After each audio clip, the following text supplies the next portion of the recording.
एक जमीन जिस पर सदियों तक एक ऐसा बादशाह हुक्मरानी करता रहा जो सिर्फ ताज का नहीं, खुदा होने का दावा करता था। मैं तुम्हारा सबसे बड़ा रब हूं, जिसके लिए लोग जमीन पर नहीं सजदों में चलते रहे।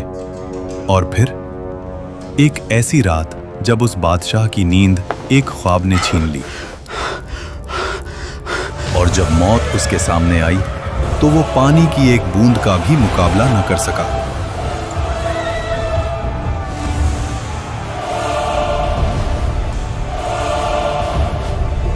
अल्लाह ने उसके जिस्म को जमीन में दफन होने से भी रोक लिया और कयामत तक उसको इबरत का निशान बना दिया। मिस्र, उस दौर का सबसे ताकतवर मुल्क, नील के किनारे बसे शहर जहां फसलें सोना उगलती थीं, बाजार भरे हुए, महल पत्थर के नहीं गुरूर के बने हुए, और इन सब के बीच एक शख्स, फिरौन। उसका हुक्म सिर्फ कानून नहीं था, अकीदा था। लोग सिर्फ उसकी बात नहीं मानते थे, उसकी बात पर ईमान रखते थे। वो कहता था, मैं तुम्हारा सबसे बड़ा रब हूं। और मिस्र खामोश रहता था। इसी मिस्र में एक कौम ऐसी भी थी जो रोशनी नहीं देखती थी, बनी इसराइल। उनके घर अलग थे, उनका लिबास अलग, उनकी जिंदगी अलग। और जोर लगाओ। उन्हें गुलाम बना दिया गया। उनके मर्द सुबह से शाम तक पत्थर उठाते, महल बनाते और रात को थकाए हुए गिर जाते। उनकी औरतें सिर्फ जिंदा रखी जाती थीं ताकि गुलामी का सिलसिला चलता रहे। फिरौन ने जानबूझकर इस कौम को कमजोर रखा। Bloody civilians! क्योंकि जो कौम कमजोर हो वो कभी तख्त को नहीं हिला सकती। समझदार के लिए सिर्फ इशारा काफी होता है। तफसीर इब्ने कसीर के मुताबिक एक रात फिरौन ने ख्वाब देखा। उसने देखा कि बैतुल मुकद्दस की तरफ से एक आग निकली जो मिस्र के घरों को जला रही थी, लेकिन बनी इसराइल के घर महफूज थे। फिरौन हरास होकर उठ बैठा। ये पहली मर्तबा था जब उसने खुद को कमजोर महसूस किया। उसी रात नजूमी और इल्मे गैब का दावा करने वाले दरबार में बुलाए गए। ख्वाब सुनाया गया और फिर वो जुमला बोला गया जो तारीख बदल देता है। बनी इस्राइल में एक लड़का पैदा होगा जो तेरी सल्तनत के जवाल का सबब बनेगा। यहीं से फिरौन का गुरूर वहशत में बदलने लगा। डर जब दिल में आ जाए तो अकल चली जाती है, और जब अकल चली जाए तो जुल्म पैदा होता है। फिरौन ने सोचा, मसला पैदा होने से पहले खत्म कर देते हैं। और फिर वो हुक्म लिखा गया जो कानून नहीं, कत्लनामा था। फिरौन ने कहा, बनी इस्राइल के हर नए पैदा होने वाले लड़के को मार दो। शहर शहर तलवार चली, माओं की गोद उजड़ी, हजारों मासूम जान से गए। इसी जुल्म के दौर में मूसा अलैहिस्सलाम पैदा हुए। उनकी वालिदा हर पल खौफ में रहती थीं। तब अल्लाह ने कहा, इसे दूध पिलाओ, और जब खतरा महसूस हो तो इसे दरिया में डाल देना, और डरना नहीं, हम इसे तुम्हें वापस लौटा देंगे। तफसीर के मुताबिक उस माँ ने खामोशी से मूसा अलैहिस्सलाम के लिए एक संदूक तैयार किया और उसे दरिया में रख दिया। दरिया बह रहा था और उस पानी पर एक छोटा सा संदूक। मूसा अलैहिस्सलाम की वालिदा ने अपनी बेटी से कहा, दूर से देखते रहना, मगर पास मत जाना। वो बहन छुपकर चलती रही। आखिर वो संदूक पहुंच गया फिरौन के महल के किनारे। फिरौन की बीवी हजरत आसिया जब संदूक देखती हैं तो उसे खुलवाया जाता है, और जैसे ही उनकी नजर उस बच्चे पर पड़ती है, अल्लाह उनके दिल में रहमत डाल देता है। वो फौरन कहती हैं, इसे कत्ल ना करो, शायद ये हमारे लिए फायदेमंद हो, या हम उसे बेटा बना लें। फिरौन ने बच्चे को देखा, उसी कौम का बच्चा जिसकी नस्ल को वो मिटा रहा था। लेकिन घमंड बोल उठा, ये बच्चा क्या बिगाड़ लेगा। और यहीं से फिरौन के जवाल का वक्त शुरू हो गया। मूसा अलैहिस्सलाम किसी और औरत का दूध कबूल नहीं करते। महल परेशान हो जाता है और तब वो बहन आगे बढ़ती है और कहती है, मैं आपको एक ऐसी औरत का बताती हूँ जो उस बच्चे की परवरिश अच्छी तरह कर सके। और यूं जिस माँ ने अपने बच्चे को दरिया में डाला था, अल्लाह ने उसे महल की इज्जत के साथ वापस लौटा दिया। वक्त गुजरता गया और मूसा अलैहिस्सलाम जवान हो गए। अल्लाह फरमाता है, और जब वो अपनी पूरी कुव्वत और समझ को पहुंच गए, हमने उन्हें हिकमत और इल्म अता किया। एक दिन मूसा अलैहिस्सलाम शहर में आए और वहां दो मर्द, एक बनी इसराइल से और एक मिस्री, दोनों लड़ रहे थे। बनी इसराइल का आदमी चीख कर बोला, मेरी मदद करो। वो आवाज सीधी मूसा अलैहिस्सलाम के दिल में लगी। मूसा अलैहिस्सलाम आगे बढ़े।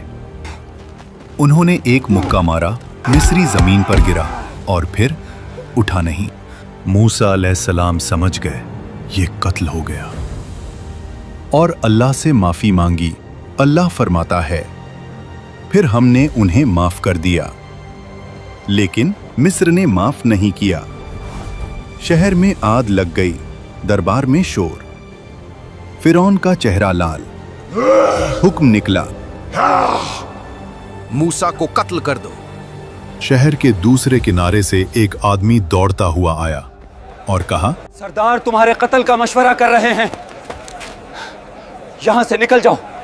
मूसा अलैहिस्सलाम ने पीछे मुड़कर नहीं देखा, ना माल ना सामान, सिर्फ यकीन। अल्लाह फरमाता है, वो डर और उम्मीद के दरमियान शहर से निकल गए। रेगिस्तान, गर्मी, भूख, प्यास और मूसा अलैहिस्सलाम की सिर्फ एक दुआ, ऐ मेरे रब, मुझे जालिमों से बचा ले और अपनी हिफाजत के साए में ले ले। आखिर मूसा अलैहिस्सलाम मदयन पहुंचे। शहर के बाहर एक कुआं, जहां मर्द जानवरों को पानी पिला रहे थे, और दूर दो लड़कियां खामोशी से खड़ी थीं। मूसा अलैहिस्सलाम ने पूछा, आप दोनों कुएं से पानी क्यों नहीं ले रहे? उन्होंने कहा, हम इंतजार करते हैं जब तक मर्द चले ना जाएं, और हमारे वालिद बहुत बूढ़े हैं। मूसा अलैहिस्सलाम आगे बढ़े अकेले और उनके जानवरों को पानी पिला दिया और वहां से चले गए। फिर एक पेड़ के साए में बैठकर कहा, ऐ मेरे रब, जो भी भलाई तू मुझ पर उतारे मैं उसका मोहताज हूं। थोड़ी देर बाद एक लड़की उनके पास आई और कहा, मेरे वालिद आपको बुला रहे हैं ताकि आपका शुक्रिया अदा करें। वो बुजुर्ग हजरत शुएब अलैहिस्सलाम थे। अक्सर मुफस्सिरीन के मुताबिक मूसा अलैहिस्सलाम ने अपना पूरा वाक़िया सुनाया।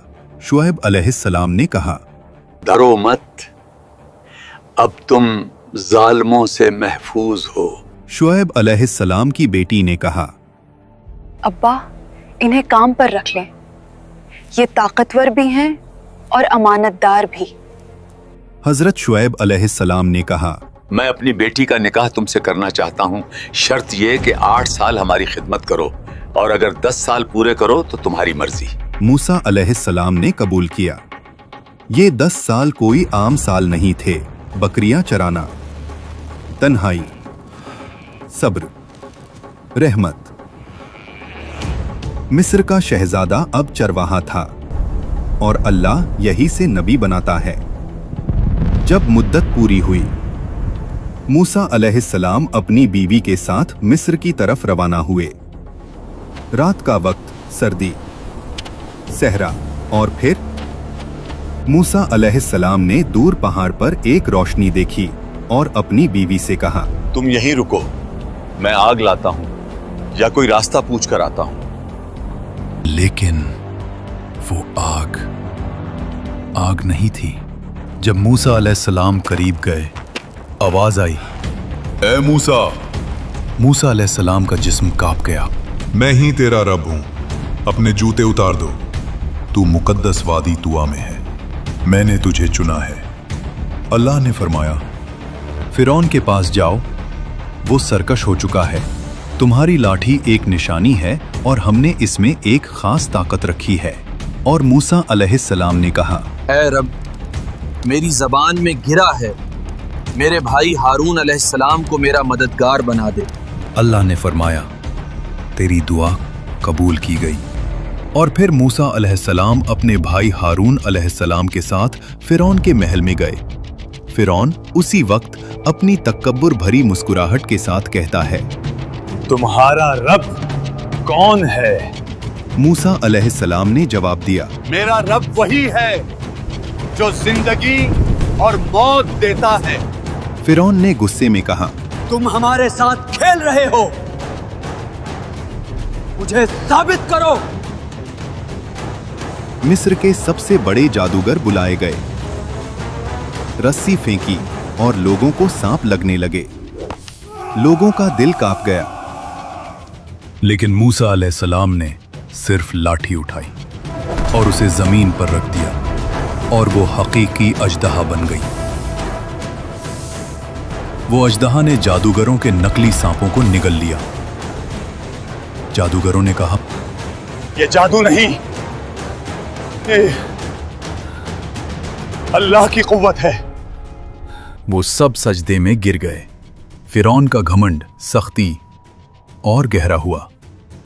वो चीखता, ये सब झूठ है, मेरा रब सिर्फ मैं हूं। कुरान कहता है वो जुल्म में घिरा रहा और फिर अल्लाह के अजाब का इंतजार किया। अल्लाह ने फिरौन और उसकी कौम को अजाब की पहली निशानी भेजी। मिस्र की जमीन पर एक खौफनाक तूफान भेजा गया। ये न सिर्फ पानी की बुलंदी थी, ये पानी का नफाजे अजाब था जो उनकी फसलों को बर्बाद कर गया, अनडूब गया और उनकी रोजी रोटी का सहारा मिट गया। जब तूफान गया और लोग समझे थोड़ा सा सुकून मिल सकता है, तो फिर एक और निशानी आई। जराद, अजाब का एक दल जिसने जमीन की हर हरी चीज को खा लिया। एक और अजाब भेजा गया, कुम्मल, लोगों के जिस्म पर चिपक गया और हर चीज को परेशान करता गया। हर पल याद दिलाता था, ये कुदरत अल्लाह की तरफ से है, ना तुम्हारी हवा से। और फिर एक और निशानी बढ़ते हुए आई, जब हर कोने से मेंढक निकलना शुरू हुए। ये कोई आम मौसम की तब्दीली नहीं, लफ्जों के बिना आवाज लेने वाला अजाब था। पांचवां अजाब और मिस्र का पानी लाल रंग का हो गया। मछलियां डूब गईं। पानी गंदगी से भरा हुआ।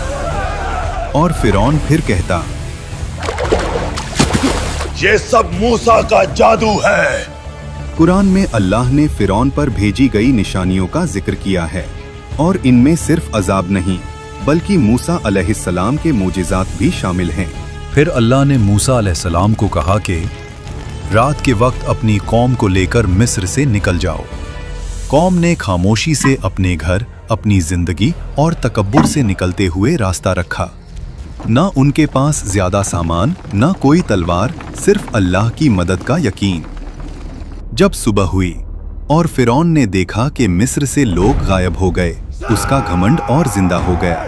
इन्हें हम वापस पकड़ कर लाएंगे और दिखाएंगे कि हम ही ताकतवर हैं। कौम बनी इसराइल मूसा अलैहिस्सलाम के साथ समंदर के किनारे पहुंची।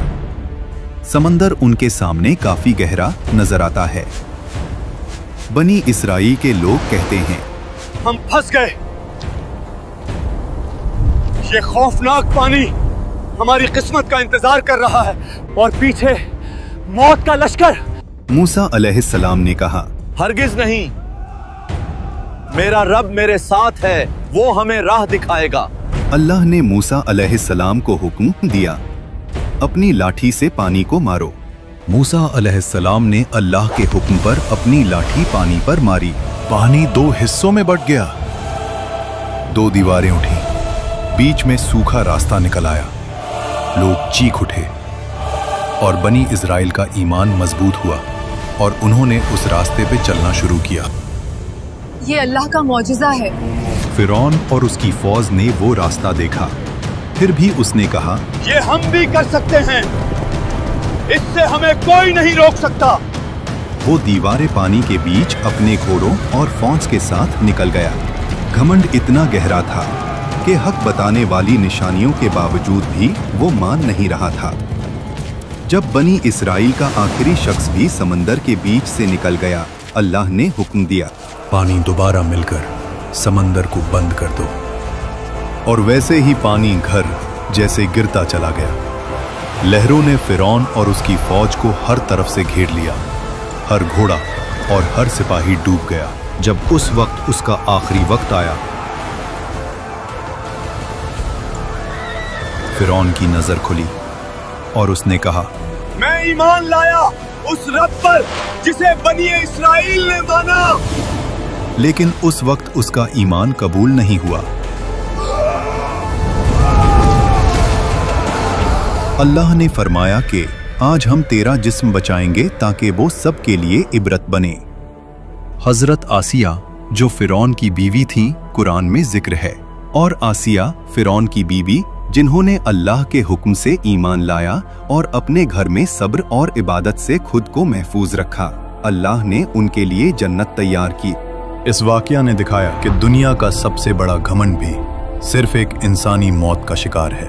अगर आपको ये वाकया समझ आया और आप इसका पार्ट 2 भी देखना चाहते हैं तो वीडियो को ज्यादा से ज्यादा लाइक करें, सब्सक्राइब करें और कमेंट में अल्लाहू अकबर लिखना ना भूलें।